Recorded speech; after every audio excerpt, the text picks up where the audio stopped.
In this discussion with colleagues, Dr. Hydon describes his recent session with 17-year-old Vanessa. Using a boxer's mitt work as a session warm-up, he's allowed Vanessa to express her anger with unusual aggression, even as he now wonders if this was appropriate given her heightened state. Dr. Hydon also describes Vanessa's struggles with a possible school expulsion, which could lead to a probationary hearing and possibly being excused from the boxing team. He describes how Vanessa feels school authority figures are not really listening to her, and that she also fears that her mom might kick her out of the house, and that her sister Kai might no longer look up to her. Vanessa then reveals that her mother has said she fears that Vanessa exhibits her father's violent and abusive tendencies. Dr. Hydon tackles Vanessa's fears by moving away from her list of what-if scenarios to a what-is scenario. He also reveals that he proposed the miracle question to Vanessa. If you were to wake up tomorrow and things were different, how might you want to be seen and heard? With that, he encourages Vanessa to take charge of her current situation, asking her to reflect and consider her full potential and how she has all of the positive attributes of being a fighter for the truth.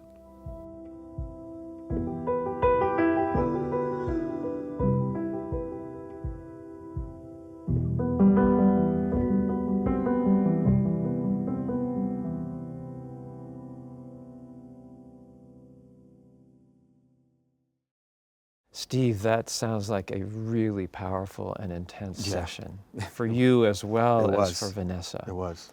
So here we have some wonderful colleagues. Thank you. How can we help you sort out whatever questions you have about that session? Well, I have a lot, as you can imagine. But I think the first thing is, did I let her go too long with like her being so frustrated and angry? And was she a harm to herself? Was she a harm to me? Should I have maybe intervened sooner?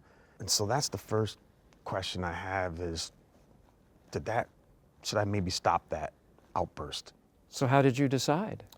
Tell us. I think when I realized that she was no longer a threat to herself, she wasn't harming herself, she was no longer physically coming after me, and eventually she did come to sit down, and that was a pretty quick turnaround. It didn't take forever. She was able to sit down, and I didn't tell her to sit down. I gave her that time and space, and I just waited till she sat down, and then I did. And then she started to talk about Tish and this and Tish that and all these things, and I'm just like, okay, take your time. And then she looks up at me, and that's when she says, remember my friend Tish, who I keep telling you about? Well, and when she made that eye contact, I was like, oh, okay, now that's an invitation to at least listen more, and she's ready to start talking with me. So she's still angry and heightened, but not sort of standing up and storming around the room. Now the dialogue begins. Now the dialogue begins. Yeah. Great point. Oh, that is really helpful, Steve. Because I struggle with how to decide that on that exact same question. Right. Okay, right. Eye contact and the sense that now she's engaging with you as well as dealing with her own internal emotions. Yeah. I think that's really important for all of us. That's a good teaching moment. Thank you. Right. Yeah. Now let me ask Ms. Good, Terry, you work with a lot of young women who've been through a lot. Yes. And it sounds like Vanessa was going through a lot and probably has been through a lot. From what you're hearing from Steve, what do you think was the most important thing that he could do or was doing in that session? You helped her to diffuse a lot of her anger at that moment, and it opened up a space where she's able to verbalize what was happening inside of her. And you were calm enough at that time to listen and to understand what she was going through. That's what I picked up. So you weren't just helping her have space, it sounds like you were getting some space for yourself. Yeah, I needed some, That's a great point. Yeah, because it's easy to get caught up in that, like, tell me more, and then you get caught up in that Absolutely. emotion, and then you're like, well, damn it, you should be angry, and I'm angry too, and I'm starting to get up there with her. And, and sometimes that happens. Sometimes a client needs to see, well, what I'm telling you, doesn't that affect you? Like, aren't you affected? And damn right I am. I'm angry too. But this was a situation where I felt like the anger plus the physicality of it, I think she needed somebody to not sort of say things are going to be fine and don't worry about it. I think that's one of the worst things you can do. But to say it's okay to be angry. Anger is a natural feeling. We all have feelings of anger. If she's angry, I need to allow her some space to be angry. And to your point, Dr. Ford, and that is, but at some point, she made eye contact, and then we can go.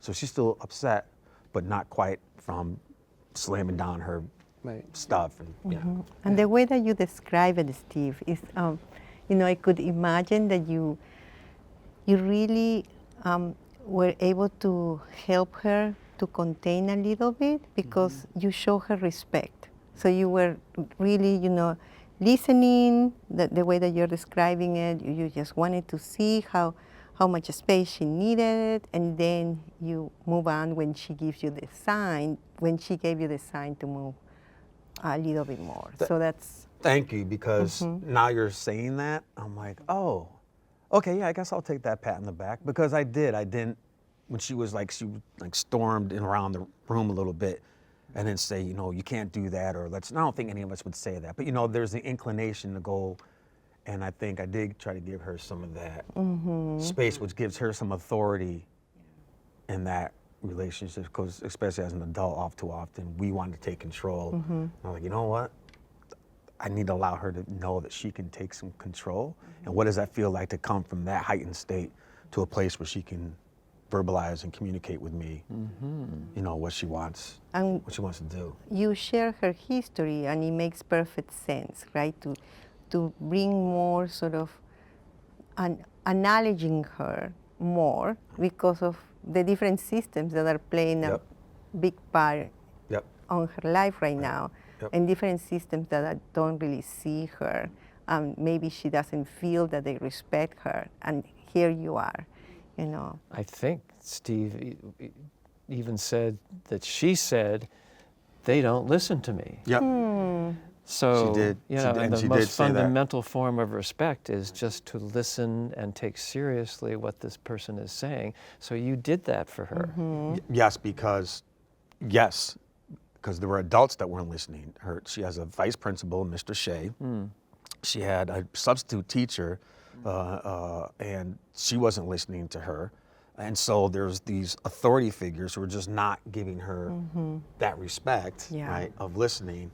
And I did say, I'm listening to you.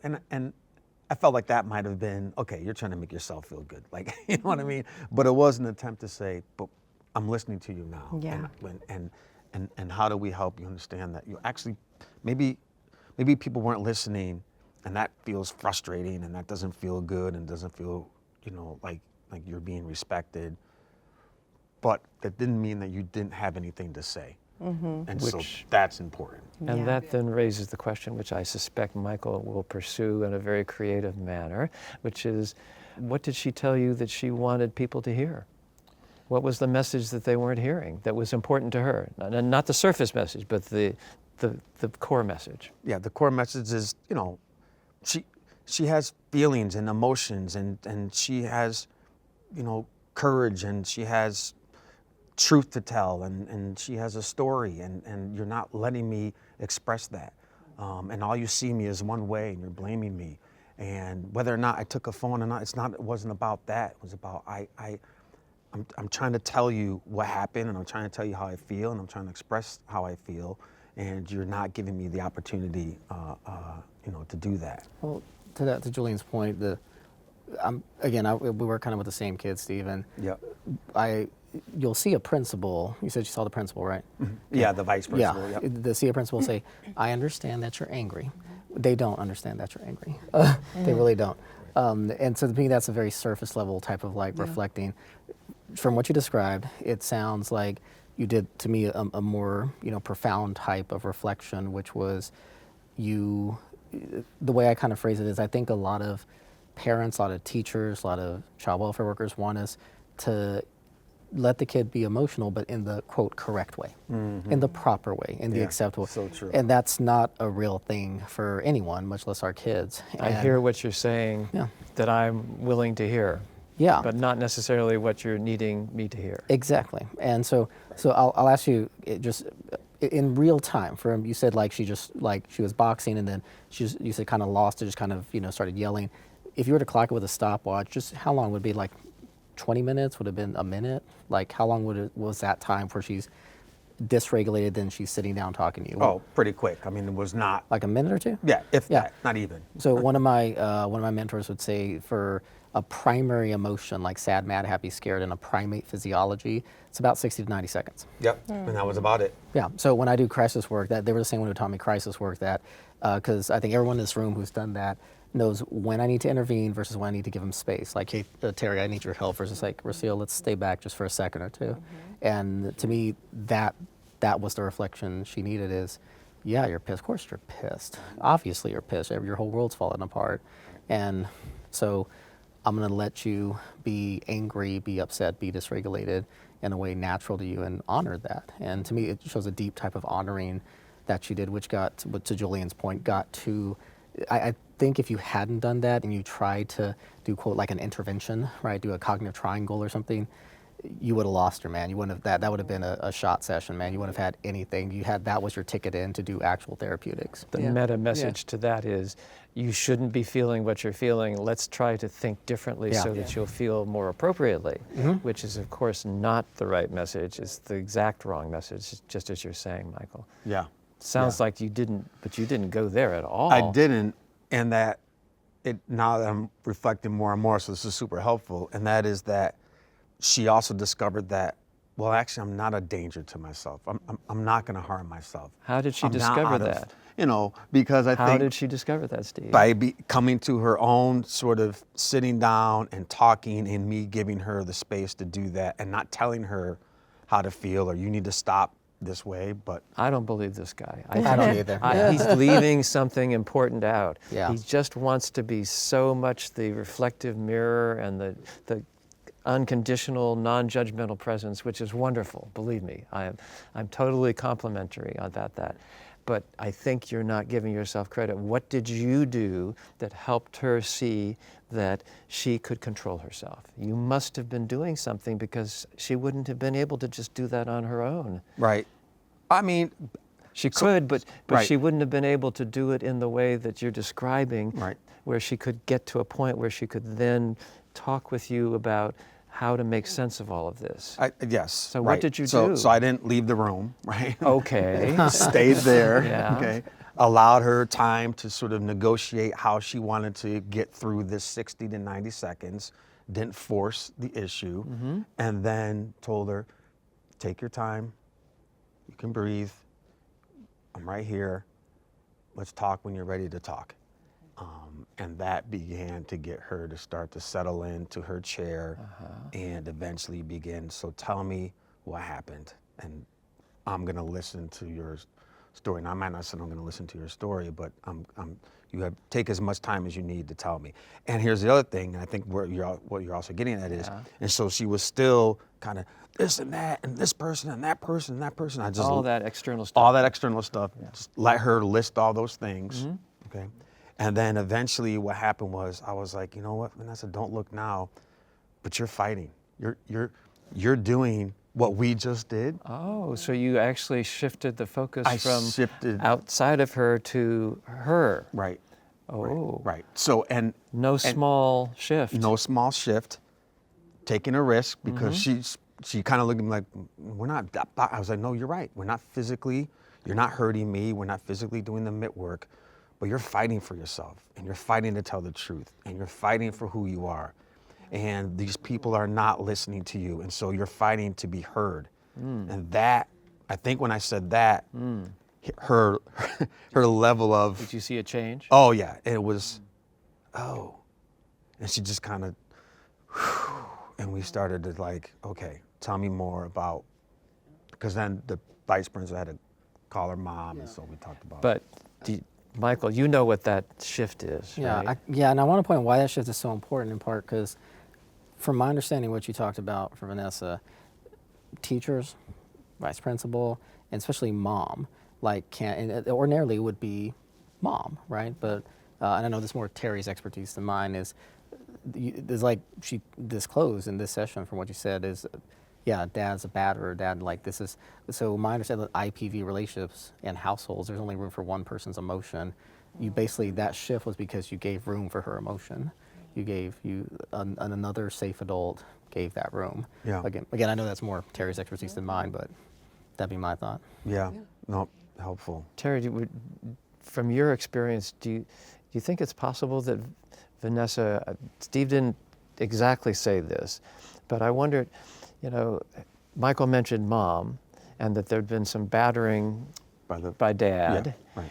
And is that the sort of thing where a young woman might carry forward something if she has trouble with her own internal sense of control and her intense anger feelings at times? Is she potentially going to be starting to think that maybe she's sort of turning out like the abusive father?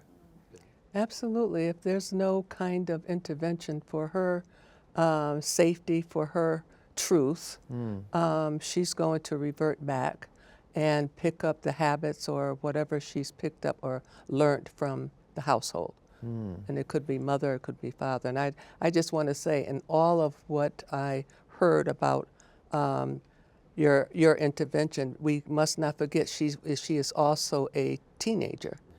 And so automatically there's hormones kicking, and her thoughts are like real sharp and leave me alone kind of thing. And what you told me, she is in need of someone to listen and trust her and what she is feeling. Yeah. Simple. Yeah. And maybe see her as somebody who is not just like an abuser, Exactly. Someone she can but trust. someone who has strong emotions. Yep. You were saying, Steve, that you described to her that she's a fighter, but not a fighter who wants to hurt people. Right. Yep. I did. And again, I think we can miss the subtlety of that kind of a framing, because you validate her perception that she gets angry. She is not just a wallflower. No. She's a powerful She young is. woman, which is great. She is. But you also validate the fact that she's not somebody who harms other people. Yeah. As you said, she tells the truth. And it was a bit of a, I don't know, an aha moment, I think, maybe for her about, because then I asked her a question, because she talked about how, my mom doesn't really support me doing the boxing, but she just, she let me do it. And I was like, well, she supported you then, because you're doing it, and she hasn't taken you off the club. But I was like, let's talk about this a little bit.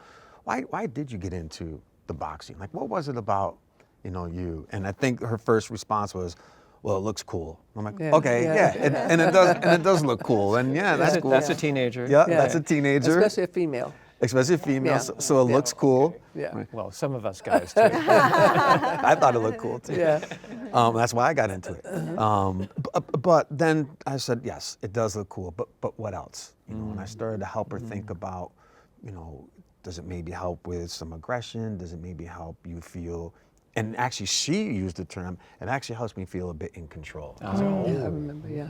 oh, no, that's something. Yeah. So now you feel like you do have some control. This is not a batterer. This is Right. someone who's got power and Right. wants to have that sense of control. Yeah, and she actually used that, and I was Wow. like, let me hone in on that for a second there. Ooh, yeah, bookmark that. Right. That'll right. be something you'll We be can repeating revisit that. to her. Yeah. Right. Yeah. Right. Yeah. Right. Yeah. I Nice. love what I'm listening and hearing from your therapy session, because Steve, I think that one of the pieces that I love when this really falls into the right places in therapy sessions is that you can connect the dots. And I think that you have been doing a lot of connecting the dots with Vanessa. Yeah. Like, we already talked about, you told her, I'm here, I'm listening. And that in itself to me makes me like think, oh my God, that is a very wonderful and clever way to say, let's come back to the room. We are here Sure. right now. Sure. And then I love what you said about the fighting piece, about how she was fighting, with herself, but you spin it in a way that was actually very it showed her competence and her strength. She's fighting for the truth. There you go. She And was. that is She was. another connecting the dots that are so beautiful. The way that you presented it to her, I think that it has incredible value. Yeah, I appreciate that. Because I do think that then tapped into, oh, there's this whole other side of me that isn't violent and that isn't abusive the way my mom is suggesting that I'm going to be, and how people are looking at me. And I may not be able to control how other people are looking at me, but I'm going to stand up for myself and tell the truth about who I am. And that there's more to this boxing than the physical work, which feels really good. And maybe even there's some somatic things that you tap into. But there's also another side to this that I can use as a fighter and as a truth teller, if you will. And as a way of feeling empowered. Feeling absolutely. empowered Yes. And on And then the control. other thing I had to point out for her was, in the situation with the substitute teacher and with the vice principal, she didn't haul off and hit somebody or storm out of the vice principal's Key point. office. I was like, but you didn't do that, and you could have, but you made a choice. So now you're exercising choice, which is not easy to do. Think about all of us. When you're angry, you might not make the best decision, right? Like we've all, maybe we haven't, but I know I have, and I'm like, maybe I probably could have made a better choice there. And she made choices that didn't make it worse. It didn't exacerbate what the situation was. Now that's a wonderful example, Steve. I bet you didn't think of it at the time as this, but I bet it'll make sense. You were doing some memory processing with her. Yeah. Because you were helping her not go back and relive how horrible it was. Sure. She was doing plenty of that. Yeah. She had that all She did. going, right? That was the intensity. But you helped her process the memory to pick up pieces that were missing. The pieces that reflected her competence, her control, Yes. her ability, Right. her values. Right. Wow. So, she came in, from what you're describing, she was just remembering the awfulness of it. Yeah. Right. And you helped her not to pretend that wasn't the case. Yep. Of course, it sounds like these were really very upsetting experiences for her. And you helped her see who she was in that experience in a way that she hadn't seen herself. Yeah. But I want to ask one other thing, and that is, I think you said that toward the end of the session, she kind of shifted from being mad to being more scared. They're going to take this away from me, I think. Yep, you she said. did. She said, well, because I talked to her about the miracle question and what would things look like if you had power and you had, the world was against you, but you were a fighter. So we talked about that, and she was like, okay, Dr. Hydon, I understand that. But what if? What if my mom kicks me out? And what if I'm suspended? And what if I have to revisit the diversion program? And what if, and she started going through this That's list. the scared. Very scared, very natural thing to do. Like I hear what you're Right, telling right. me, but I'm facing this now. So what did you do with And that? so what I said to her was, you know what? We can't predict the future, and we can't fortune tell, and we can't think we have no control over that, which is scary. But what we can do is what is. So what is happening? Well, what is you are still in school. And you do live in your home, and you do have a relationship with your mom, and you do have a boxing match tomorrow. And you stayed. And you stayed in school, even though you could have took could have off. bolted. And you stayed in Mr. Shea's office, even though you heard all these, he's sort of blaming you and judging you. So that's the what is. So let's think about that. What a great shift that is. Yeah. That is just awesome, as they say. Really. Your response was just right on point for her. Yeah. To show that you trust her, you believe in what she's saying, and that allows her to do a woosah, just relax and take it all in. That I have credibility. Somebody believes in me. Yeah. And so that was just marvelous. Thank you. I actually get chills talking about it, seriously, because again, for me, that's an aha moment. Because, sometimes, we all know we're therapists, and so sometimes we're clinicians, you're in your chair, and you kind of want things to go, you're hoping things are going to go a certain way because you have an answer. And when someone throws you a curveball, you're like, uh-oh. And so she had a very natural reaction of, well, what if this happened? And I'm like, well, that's a very I would be thinking that way too. That's so right. I said, I think course. you gave me my new favorite way to describe radical acceptance when I do DBT. You know, that's a concept I hate. I think, well, I'm not going to say you accept. Like, you accept, I don't should accept. I think that's Vanessa would like resonate with that. But, you know, your kid would resonate with that for sure. But you can't go to like what can be unless you have a what is. So like the what is over the what ifs. I really like that. I'm gonna use that now in DBT. yeah. I want credit for it. You will. Yeah. I will say. But notice how the what is that both of you are saying that's so important is what is not this is a terrible situation, you just got to make the best of it, or it's going to be okay, right. don't be so upset about that. No, none of that. The what is who she is. That's right. You gave her some of the strongest affirmations that I could imagine. Yeah. And you did it in a very, very genuine and very just seamless fashion. That's You didn't say, right, yeah. let's do an affirmation, Vanessa. Let's just think about how good you are. No. You gave her evidence. She had done these things that shows who she is, and that's the what is. That's the what is. Yeah. So maybe it's the what is and who you are. Yeah. Yeah. Sorry, yeah. that's a little bit extra, but Yep. That's right. also good boxing, man. Like the motto didn't teach Tyson to box like Ali, you know, Dundee didn't teach Molly box like Joe Louis. Like they okay, you're Muhammad Ali, Cassius Clay originally, and here's how we're gonna play to this what is about you. You know, Tyson, here's what is about you. You know, like, you know, and any of those guys like Packy, you know, that's what they do, and I think that a good boxing coach does that intuitively. Looks like I'm 5-0, so I can't box like Ali. Like, and so, yeah, and I think that's just also good boxing, not just good therapy. and Here and now. dance like a butterfly, sting like a bee. Right. That's good. That's good. To quote the Yeah. inimitable Ali. Yeah. Yeah. So she's capable of dancing like a butterfly in the sense that she can really think deeply. Yeah. And you opened that door for her. I did. And yes, she can sting like a bee. Yeah. No doubt about that. Right. She's a teenager, she's a young woman, she's strong, she's a boxer. And I reminded her that you're a boxer and a fighter. No one can ever take that away from you. You're always going to be that. So you're right. You know what? You might not be on the boxing team next week, depending upon the outcome. And this might happen. But one thing is you're gonna be a fighter and a boxer, and you're a truth teller, and you're gonna have that power. And that, I think, was important for her to hear, because that's something that's very near and dear and special for her. Yeah. Not only the work that she and I do, but just being on that club and her attraction to it. And especially when I talked to her about that, and I think that was, oh, okay, yeah, maybe I'll still be able to do that.